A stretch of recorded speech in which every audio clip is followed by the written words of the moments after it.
Bismillahirrahmanirrahim. Assalamualaikum warahmatullahi wabarakatuh. Perkenalkan, nama saya Oleh Saputra. Saya salah satu mahasiswa IAIN Kerinci di Fakultas Tadris Matematika. Baik, di sini saya akan menjelaskan berbagai yaitu mengenai metodologi studi Islam, yaitu materi yang mengenai berbagai pendekatan dan metode dalam studi Islam. Baik, yang pertama ada pendekatan dalam studi Islam. Kehadiran agama merupakan solusi dalam memecahkan berbagai masalah yang dihadapi manusia. Agama tidak hanya sekedar lambang kesalehan atau berhenti sekedar konsepsional menunjukkan cara-cara yang paling efektif dalam memecahkan masalah. Untuk melakukan studi Islam, ada beberapa istilah yang perlu dipahami dengan baik, yaitu satu, ada pendekatan metode, dan selanjutnya ada pendekatan metodologi. Baik, pendekatan adalah cara memperlakukan sesuatu atau sementara metode merupakan cara mengerjakan sesuatu. Pendekatan tersebut dapat dikemukakan oleh Julhadi 2024 sebagai berikut. Yang pertama ada pendekatan teologis, suatu pendekatan yang normatif dan subjektif terhadap agama. Pada umumnya, pendekatan ini dilakukan dari dan oleh penganut suatu agama dalam usahanya menyelidiki agama lain. Dalam era kontemporer ada 4 pemikiran agama Islam, yaitu pemikiran agama fundamental, modernis, nasional, dan tradisional. Keempat, pemikiran agama tersebut sudah tentu tidak mudah untuk disatukan begitu saja. Masing-masing mempunyai keyakinan teologis yang sering sulit untuk didamaikan. Teologi ini bukan hanya berhenti pada pemahaman mengenai ajaran agama, tetapi mendorong terjadinya transformasi sosial. Maka beberapa kalangan yang menyebut teologi kepedulian sosial itu teologi transformatif. Untuk selanjutnya, yang kedua ada pendekatan antropologis. Pendekatan antropologis dalam memahami agama dapat diartikan sebagai salah satu upaya memahami agama dengan cara mewujudkan wujud praktik keagamaan yang tumbuh dan berkembang dalam masyarakat. Melalui pendekatan antropologis, kita melihat bahwa agama ternyata berkolerasi dengan etos kerja dan perkembangan ekonomi suatu masyarakat. Untuk selanjutnya yang ketiga ada pendekatan sosiologis. Sosiologis ini adalah ilmu yang mempelajari hidup bersama dalam masyarakat dan menyelidiki ikatan-ikatan antara manusia yang menguasai hidupnya itu. Sosiologi berperan penting dalam memperkaya pemahaman kita tentang dinamika hubungan antara agama dan masyarakat. Untuk selanjutnya yang keempat adalah pendekatan filosofis. Pendekatan filosofis adalah melihat suatu permasalahan dari sudut tinjauan filsafat dan berusaha untuk menjawab dan mencegah permasalahan itu dengan menggunakan metode analisis spekulatif. Pada dasarnya, filsafat adalah berpikir untuk memecah masalah atau pertanyaan dan menjawab suatu persoalan. Namun demikian, tidak sama berpikir untuk pemecahan dan menjawab sesuatu permasalahan. Dapat disebut filsafat, di mana filsafat di sini adalah berpikir secara sistematis, radikal, dan universal. Untuk selanjutnya yang kelima ada historis. Pendekatan historis adalah suatu ilmu yang di dalamnya membahas berbagai peristiwa dengan memperhatikan unsur tempat, waktu, latar belakang dan pelaku peristiwa tersebut. Maksud pendekatan historis adalah meninjau suatu permasalahan dari sudut peninjauan sejarah dan menjawab permasalahan serta menganalisisnya dengan menggunakan metode analisis sejarah.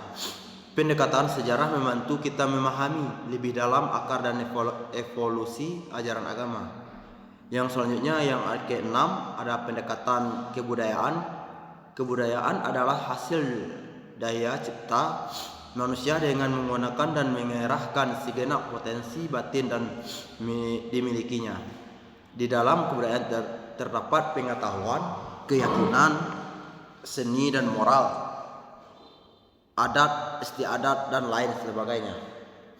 Kebudayaan selanjutnya dapat pula digunakan untuk memahami apa yang terdapat pada dataran empirisnya atau agama yang tampil dalam bentuk formal yang menggejala agama di masyarakat. Agama yang tampil dengan bentuk demikian berkaitan dengan kebudayaan yang berkembang di masyarakat tempat agama itu berkembang.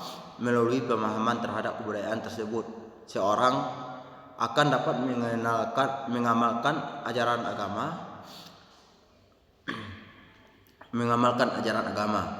Untuk selanjutnya yang ke-7 ada pendekatan psikologi. Pendekatan ini merupakan usaha untuk memperoleh sisi ilmiah dari aspek-aspek batin pengalaman agama. Psikologi atau ilmu jiwa adalah ilmu yang mempelajari jiwa seseorang melalui gejala perilaku yang dapat diamati. Dengan ilmu jiwa ini, selain akan mengetahui tingkat keagamaan yang dihayati, dipahami dan diamalkan, dan juga dapat digunakan sebagai alat untuk memasukkan agama ke dalam jiwa seseorang sesuai dengan tingkatan usianya. Dengan ilmu ini, agama akan menemukan cara tepat untuk menanamkannya. Pendekatan psikologi.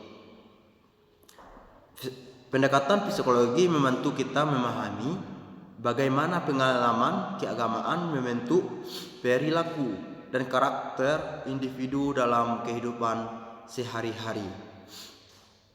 Untuk selanjutnya yang ke-8 ada pendekatan doktriner.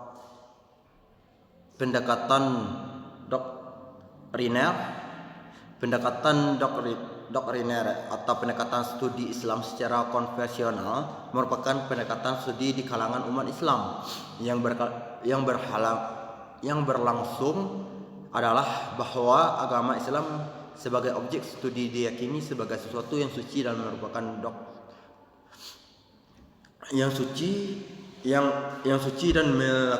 merupakan doktrin yang berasal dari ilahi, yang mempunyai nilai kebenaran absolut, mutlak dan universal. Untuk selanjutnya yang ke-9 pendekatan normatif. Pendekatan normatif adalah suatu studi Islam yang memandang masalah dari sudut legal, formal dan non-formatif. Maksud legal formal adalah hubungan dengan halal dan haram, boleh atau tidak dan sejenisnya. Pendekatan normatif mempunyai cakupan yang sangat luas sebab sebagai seluruh pendekatan yang digunakan oleh ahli usul fikih atau usuliyin atau ahli hukum, ahli tafsir dan ahli hadis yang berusaha mengali aspek legal sampai formal. Dan ajaran Islam dari sumbernya adalah termasuk pendekatan normatif, sehingga pendekatan normatif menjadi sangat penting untuk memahami dan menerapkan ajaran Islam secara komprehensif dan konsisten. B. Metode dalam studi Islam. Hubungannya dengan studi Islam, metodologi berarti membahas kajian-kajian seputar berbagai macam metode yang bisa digunakan dalam studi Islam. Terdapat berbagai metode yang dikemukakan oleh Rozali 2020 sebagai berikut. Yang pertama ada metode diakronis. Suatu metode mempelajari Islam menonjolkan aspek sejarah. Metode diakronis disebut juga metode sosiohistoris, yakni suatu metode pemahaman terhadap suatu kepercayaan, sejarah atau kejadian dengan melihat suatu kenyataan yang mempunyai kesatuan yang mutlak dengan waktu, tempat, budaya dan golongan dan lingkungan hidup di mana kepercayaannya. Sejarah atau kejadian itu muncul. Metode akronis ini sangat penting untuk menemukan makna dan signifikasi Islam dalam konteks sejarah yang lebih luas, untuk memahami bagaimana pewarisan intelektual dan budaya tersebut terus mempengaruhi umat Islam.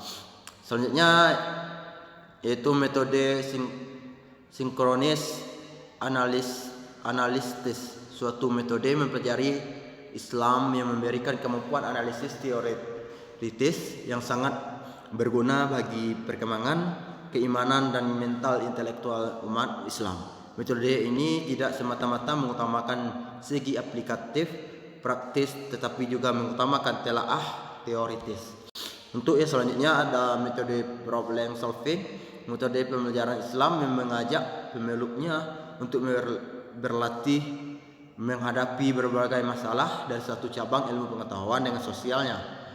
Untuk selanjutnya ada metode empiris, suatu metode mempelajari Islam yang memungkinkan umat Islam mempelajari ajarannya melalui proses realisasi dan internalisasi Islam dengan satu proses aplikasi yang menimbulkan suatu interaksi sosial. Kemudian secara deskriptif, proses interaksi dapat dirumuskan dalam suatu normal baru.